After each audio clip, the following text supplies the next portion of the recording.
Hey guys, this is wuhtzzTuts here with another tutorial, and today's one is the really big epic explosion sound effect from Editor's School, and this is how to do it in Sony Vegas. So here's a preview. That's good.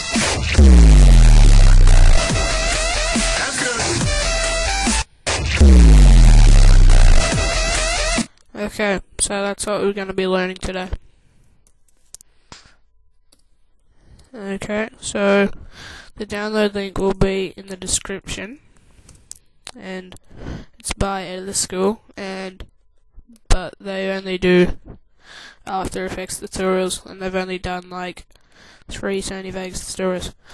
So you click on Track Effects, drag number 4, make sure it's on Track EQ, and drag number 4 all the way down, and then frequency HZ, and change that to 350,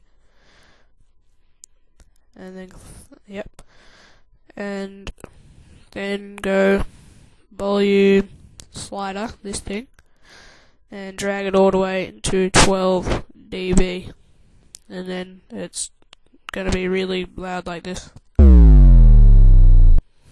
And you can put a fade on it like that. And yeah, that's basically it. And it sounds really good with a dubstep drop and with just right when they hit a trick shot. So thanks for watching, and please like and subscribe for more tutorials. Thanks. Peace.